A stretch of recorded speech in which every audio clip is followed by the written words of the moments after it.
Hello दोस्तों, स्वागत है आपका हमारे यूट्यूब चैनल मरीन वर्ल्ड में। दोस्तों, आज के इस वीडियो में हम आपको बताएंगे भगवान गौतम बुद्ध के बारे में। दोस्तों, इस वीडियो में आगे बढ़ने से पहले मैं आपसे रिक्वेस्ट करना चाहूँगा कि अगर आपने अभी तक मेरा चैनल सब्सक्राइब नहीं किया है तो इसे ज़रूर सब्सक्राइब कर लीजिएगा और अगर वीडियो अच्छा लगे तो इसे शेयर ज़रूर कीजिएगा। तो चलिए दोस्तों, इस वीडियो को स्टार्ट करते हैं। भगवान गौतम बुद्ध, जिन्होंने अपने महान विचारों और उपदेशों से दुनिया को एक नया रास्ता दिखाया और समाज में अभूतपूर्व परिवर्तन लाने में अपना अहम सहयोग दिया। गौतम बुद्ध द्वारा दिए गए उपदेशों को मानकर कई लोग न सिर्फ अपने जीवन में सफल हुए बल्कि उनके मन में समाज के प्रति प्रेम सद्भाव की भावना का भी विकास हुआ। गौतम बुद्ध भारत के महान दार्शनिक, वैज्ञानिक, धर्मगुरु, एक महान समाज सुधारक और बौद्ध धर्म के संस्थापक थे। गौतम बुद्ध ने हिंदू धर्म में सिद्धार्थ के रूप में जन्म लिया। बाद में उन्होंने गृहस्थ जीवन में भी प्रवेश किया, लेकिन अपनी शादी के कुछ समय बाद उन्होंने अपने पत्नी और बच्चे का त्याग कर दिया और पारिवारिक मोहमाया से अलग होकर वे बौद्ध धर्म के प्रवर्तक बन गए। आपको बता दें कि भगवान गौतम बुद्ध दुनिया को जन्म, मृत्यु और दुखों से मुक्ति दिलाने वाले मार्ग की तलाश और सत्य दिव्य ज्ञान की खोज में लग गए। इसके बाद उन्होंने भौतिकवादी दुनिया में अपना रास्ता ढूंढा। करुणा भाव से भरे हुए और सत्य अहिंसा को महात्मा गौतम बुद्ध ने अपने जीवन का आधार माना और बाद में उन्होंने लोगों को भी इसी मार्ग पर चलने के लिए प्रेरित किया। उनके महान उपदेशों को सुनकर कई लोगों ने अपने जीवन को बदल डाला। आइए जानते हैं गौतम बुद्ध के जीवन परिचय के बारे में। इनका पूरा नाम था सिद्धार्थ गौतम बुद्ध और इनका जन्म हुआ था 563 ईसा पूर्व लुम्बिनी में और इनकी मृत्यु हुई थी 463 ईसा पूर्व कुशीनगर में। और इनके पिता का नाम था शुद्धोधन और माता का नाम था महामाया। इन्होंने गुरु विश्वामित्र के पास वेद और उपनिषद पढ़े, राजकाज और युद्ध विद्या की भी शिक्षा ली। इनका विवाह हुआ था यशोधरा के साथ और ये जन्म से एक हिंदू थे और बाद में ये धर्म परिवर्तन करके बौद्ध धर्म के प्रवर्तक बन गए। महात्मा गौतम बुद्ध का पूरा नाम सिद्धार्थ गौतम बुद्ध था। उनका जन्म कपिलवस्तु के पास लुम्बिनी, नेपाल में हुआ था। आपको बता दें कि कपिलवस्तु की महारानी माया देवी को अपने पीहर देवदह जाते हुए रास्ते में प्रसव पीड़ा हुई और उन्होंने एक बालक को जन्म दिया था। आपको बता दें कि उनके पिता का नाम शुद्धोधन था, जो कि साक्य के राजा थे। परंपरागत कथाओं के मुताबिक उनकी माता माया देवी थी, जो कि कोलीय वंश से संबंधित थी, जिनका सिद्धार्थ के जन्म के 7 दिन बाद निधन हो गया था। इसके बाद उनका पालन पोषण उनकी मौसी और शुद्धोधन की दूसरी रानी महाप्रजावती गौतमी ने किया था। इसके बाद इनका नाम सिद्धार्थ रख दिया गया, जिनके नाम का अर्थ है वह जो सिद्धि प्राप्ति के लिए जन्मा हो, अर्थात सिद्ध आत्मा, जिसे सिद्धार्थ ने गौतम बुद्ध बनकर अपने कामों में सिद्ध किया। वहीं इनके जन्म के समय एक साधु ने भविष्यवाणी की थी कि यह बालक एक महान राजा या किसी महान धर्म का प्रचारक होगा और आगे चलकर साधु महाराज की इस भविष्यवाणी को गौतम बुद्ध ने सही साबित किया और वे पवित्र बौद्ध धर्म के प्रवर्तक बने और समाज में फैली बुराइयों को दूर कर उन्होंने समाज में काफ़ी हद तक सुधार किया। वहीं जब राजा शुद्धोधन को इस भविष्यवाणी के बारे में पता चला तो वे काफ़ी सतर्क हो गए और उन्होंने इस भविष्यवाणी को गलत साबित करने के लिए अथक प्रयास किए, क्योंकि सिद्धार्थ के पिता चाहते थे कि वे उनके राज सिंहासन को संभालें और अपने पुत्र के कर्तव्य को पूरा करें। वहीं इसीलिए वे उन्हें अपने राजमहल से बाहर भी नहीं निकलने देते थे। वे सिद्धार्थ को अपने महल में सभी ऐशो आराम देने की कोशिश करते थे, लेकिन बालक सिद्धार्थ का मन बचपन से ही इन आडंबरों से दूर हो चुका था। इसलिए राजा की काफ़ी कोशिशों के बावजूद भी सिद्धार्थ ने अपने पारिवारिक मोहमाया का त्याग कर दिया और सत्य की खोज में निकल पड़े। आपको बता दें कि गौतम बुद्ध शुरू से ही दयालु प्रवृत्ति के व्यक्ति थे। एक कहानी के मुताबिक जब इनके सौतेले भाई देवव्रत ने एक पक्षी को अपने वाण से घायल कर दिया था, इस घटना से गौतम बुद्ध को काफ़ी दुख हुआ था, जिसके बाद उन्होंने उस पक्षी की सेवा कर उसे जीवन दिया था। वहीं गौतम बुद्ध स्वभाव से इतने दयालु थे कि वे दूसरों के दुख में दुखी हो जाया करते थे। उन्हें प्रजा की तकलीफ़ों को नहीं देखा जाता था, लेकिन उनका यह स्वभाव राजा शुद्धोधन को अच्छा नहीं लगता था। राजा शुद्धोधन ने सिद्धार्थ का मन शिक्षा में लगाया, जिसके चलते सिद्धार्थ ने विश्वामित्र से शिक्षा ग्रहण की। यही नहीं, गौतम बुद्ध को वेद उपनिषदों के साथ युद्ध कौशल में भी निपुण बनाया गया। सिद्धार्थ को बचपन से ही घुड़सवारी का शौक था। वहीं धनुष बाण और रथ हाँकने वाला एक सारथी के तौर पर भी उनका मुकाबला कोई नहीं कर सकता था। वहीं 16 साल की उम्र में उनके पिता ने सिद्धार्थ की शादी राजकुमारी यशोधरा से कर दी, जिसके बाद उन्हें एक पुत्र हुआ जिसका नाम राहुल रखा गया। गौतम बुद्ध का मन गृहस्थ जीवन में लगाने के लिए उनके पिता ने उन्हें सभी तरह की सुख सुविधाएं उपलब्ध करवाई।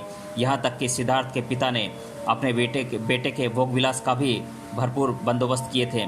राजा सुद्धोधन ने अपने बेटे सिद्धार्थ के लिए 3 रीतियों के हिसाब से 3 महल भी बनवाए थे, जिसमें नाच गान और ऐशो आराम की सभी व्यवस्थाएं मौजूद थीं। लेकिन ये सभी चीज़ें सिद्धार्थ को अपनी तरफ आकर्षित नहीं कर सकी, क्योंकि सिद्धार्थ को इन आडंबरों से दूर रहना ही पसंद था, इसलिए वे इस पर कोई खास ध्यान नहीं देते थे। वहीं एक बार जब महात्मा बुद्ध दुनिया को देखने के लिए सैर करने निकले तो उन्हें एक बूढ़ा दरिद्र बीमार मिला, जिसे देखकर सिद्धार्थ का मन विचलित हो गया और वे उसके कष्ट के बारे में सोचते रहे। इस तरह दयालु प्रवृत्ति होने के वजह से उनका मन सांसारिक मोह माया से भर गया। और वहीं एक बार भ्रमण के दौरान ही सिद्धार्थ ने एक सन्यासी को देखा, जिसके चेहरे पर संतोष दिखाई दिया, जिसे देखकर राजकुमार सिद्धार्थ काफ़ी प्रभावित हुए और उन्हें सुख की अनुभूति हुई। वहीं इसके बाद उन्होंने अपने पारिवारिक जीवन से दूर जाने और अपने पत्नी और बच्चे का त्याग करके तपस्वी बनने का फैसला लिया। इसके बाद वे जंगल की तरफ चले गए। आपको बता दें कि गौतम बुद्ध सिद्धार्थ ने जब घर छोड़ा था तब उनकी आयु महज 29 साल थी। इसके बाद उन्होंने जगह जगह ज्ञानियों से ज्ञान लिया और तप के मार्ग की महत्ता को जानने की कोशिश की। इसके साथ ही उन्होंने आसन लगाना भी सीखा और साधना शुरू की। आपको बता दें कि सबसे पहले वे वर्तमान बिहार के राजगीर स्थान पर जाकर मार्गों पर भिक्षा मांगकर अपना जीवन शुरू किया। वहीं इस दौरान राजा बिंबिसार ने गौतम बुद्ध सिद्धार्थ को पहचान लिया और उनके उपदेश सुनकर उन्हें सिंहासन पर बैठने का प्रस्ताव दिया, लेकिन उन्होंने मना कर दिया। इसके अलावा कुछ समय के लिए वे आंतरिक शांति की खोज में वे पूरे देश में घूम घूम कर साधु संतों से मिलने लगे। इस दौरान उन्होंने भी एक साधु की तरह भोजन का त्याग कर जीवन व्यतीत करना शुरू कर दिया। इस दौरान वे शरीर से काफ़ी कमज़ोर हो गए, लेकिन इन्हें कोई संतुष्टि नहीं मिली। इसके बाद उन्हें यह एहसास हुआ कि अपने शरीर को तकलीफ़ देकर ईश्वर की प्राप्ति नहीं हो सकती, और फिर इन्होंने सही तरीके से ध्यान लगाना शुरू किया। और इसके बाद उन्हें इस बात का एहसास हुआ कि अति किसी बात की अच्छी नहीं होती और अपने ईश्वर के लिए खुद को कष्ट देना अपराध है। यही नहीं, इस सत्य को जानने के बाद महात्मा गौतम बुद्ध ने तपस्या और व्रत के तरीकों की निंदा भी की। एक दिन गौतम बुद्ध बोधगया पहुँचे। उस दौरान वे बहुत थक गए थे। वैसाखी पूर्णिमा का दिन था। वे आराम करने के लिए पीपल के पेड़ के नीचे बैठ गए और ध्यान लगाने लगे। इस दौरान भगवान गौतम बुद्ध ने यह प्रतिज्ञा ली कि जब तक उनको सत्य की खोज नहीं हो जाती तब तक वे यहाँ से हिलेंगे नहीं। 49 दिनों के ध्यान के बाद उन्हें एक दिव्य रोशनी उनकी ओर आती हुई दिखी। आपको बता दें कि यह गौतम बुद्ध के खोज का एक नया मोड़ था। इस दौरान उन्होंने इसकी खोज की थी कि सत्य हर मनुष्य के साथ है और उसे बाहर से ढूंढना निराधार है। इस घटना के बाद उन्हें गौतम बुद्ध के नाम से जाना गया। वहीं उस वृक्ष को बोधि वृक्ष और उस जगह को बोध गया कहा जाने लगा। इसके बाद उन्होंने पाली भाषा में बौद्ध धर्म का प्रचार प्रसार किया। आपको बता दें कि उस समय आम लोगों की भाषा भी पाली ही थी। इसी वजह से लोगों ने इसे आसानी से अपना लिया, क्योंकि अन्य प्रवर्तक उस दौरान संस्कृत भाषा का इस्तेमाल करते थे, जिसे समझना लोगों के लिए थोड़ा कठिन था। इस वजह से भी लोग गौतम बुद्ध और बौद्ध धर्म की तरफ ज़्यादा आकर्षित हुए। देखते ही देखते बौद्ध धर्म की लोकप्रियता लोगों के बीच बढ़ती चली गई। वहीं इसके बाद भारत के कई अन्य प्रदेशों में कई हजार अनुयायी फैल गए, जिनसे उनके संघ का गठन हुआ। वहीं इस संघ ने बौद्ध धर्म के उपदेशों को पूरी दुनिया में फैलाया, जिसके बाद बौद्ध धर्म की अनुयायियों की संख्या दिन प्रतिदिन बढ़ती चली गई। गौतम बुद्ध ने लोगों को सच्चाई के मार्ग पर चलकर सरल मार्ग अपनाने का ज्ञान दिया। आपको बता दें कि किसी भी धर्म के लोग बौद्ध धर्म अपना सकते थे, क्योंकि यह सभी जाति धर्मों से एकदम दूर था। आपको बता दें कि गौतम बुद्ध को हिंदू धर्म में भगवान विष्णु का रूप माना गया था, इसलिए इन्हें भगवान बुद्ध कहा जाने लगा था। इसके अलावा बौद्ध धर्म की इस्लाम में भी अपनी एक अलग जगह थी। बौद्ध धर्म में अहिंसा को अपनाने और सच्चाई के मार्ग पर चलकर सभी मानव जाति एवं पशु पक्षी को समान प्रेम का दर्जा देने को कहा गया है। इसके साथ ही आपको बता दें कि महात्मा बुद्ध के पिता और उनके बेटे राहुल ने भी बाद में बौद्ध धर्म अपनाया था। गौतम बुद्ध के उपदेशों एवं प्रवचनों का प्रचार प्रसार सबसे ज़्यादा अशोक सम्राट ने किया। दरअसल कलिंग युद्ध में हुए नरसंहार से व्यथित होकर सम्राट अशोक का हृदय परिवर्तन हो गया और उन्होंने महात्मा बुद्ध के उपदेशों को अपनाते हुए इन उपदेशों को अभिलेखों द्वारा जन जन तक पहुंचाया। यही नहीं, सम्राट अशोक ने विदेशों में भी बौद्ध धर्म के प्रचार को के प्रचार में अपना महत्वपूर्ण योगदान दिया। गौतम बुद्ध ने तत्कालीन रूढ़ियों और अंधविश्वासों का खंडन कर एक सहज मानव धर्म की स्थापना की। उन्होंने कहा कि जीवन संयम, सत्य और अहिंसा का पालन करते हुए पवित्र और सरल जीवन व्यतीत करना चाहिए। उन्होंने कर्म, भाव और ज्ञान के साथ सम्यक की साधना को जोड़ने पर बल दिया, क्योंकि कोई भी अति शांति नहीं दे सकती। इसी तरह पीड़ाओं तथा मृत्यु भय से भी मुक्ति मिल सकती है और भय मुक्ति एवं शांति को ही उन्होंने निर्वाण कहा है। उन्होंने निर्वाण का जो मार्ग मानव मात्र को सुझाया था वह आज भी उतना ही प्रासंगिक है जितना आज से 2500 वर्ष पूर्व था। मानवता की मुक्ति का मार्ग ढूंढने के लिए उन्होंने स्वयं राजसी भोग विलास त्याग दिया और अनेक प्रकार की शारीरिक यंत्रणाएं झेली। गहरे चिंतन, मनन और कठोर साधना के पश्चात ही उन्हें गया में बोधि वृक्ष के नीचे तत्व ज्ञान की प्राप्ति हुई और उन्होंने सर्वप्रथम 5 शिष्यों को दीक्षा दी थी।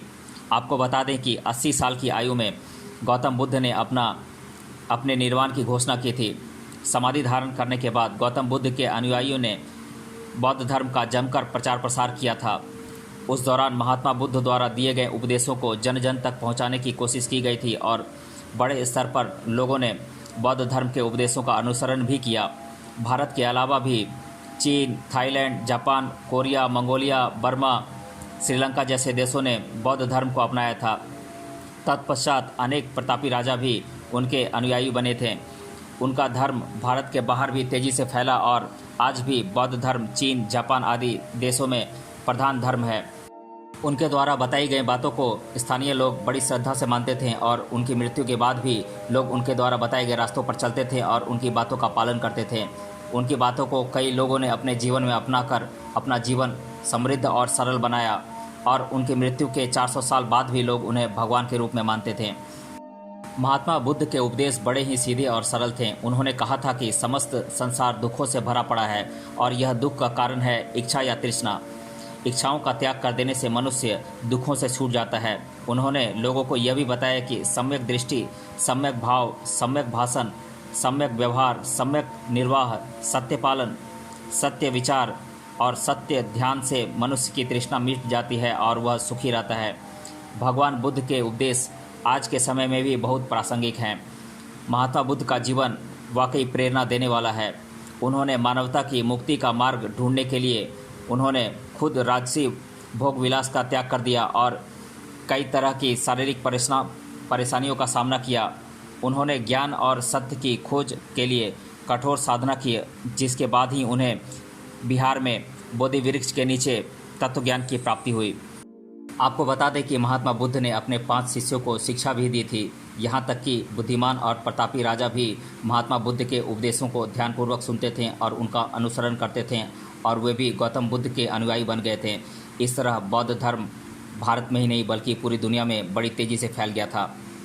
भगवान गौतम बुद्ध के मुताबिक मानव जीवन दुखों से भरा पड़ा है। उन्होंने बताया कि पूरे संसार में सारी वस्तुएं दुखमय है।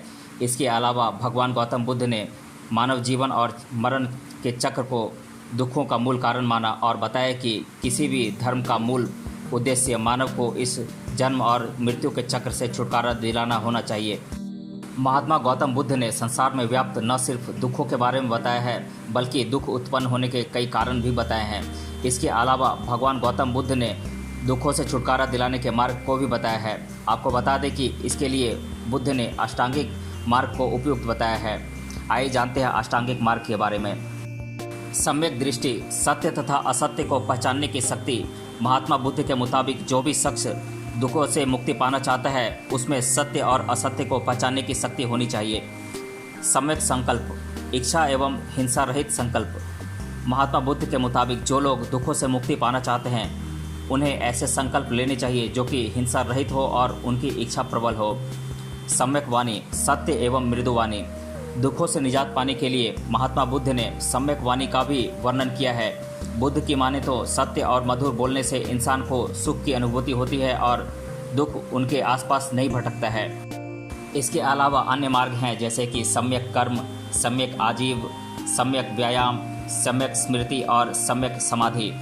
तो दोस्तों आज के इस वीडियो में हमने जाना भगवान गौतम बुद्ध के जीवन के बारे में। मिलते हैं अगले वीडियो में किसी अन्य टॉपिक के साथ। तब तक के लिए धन्यवाद।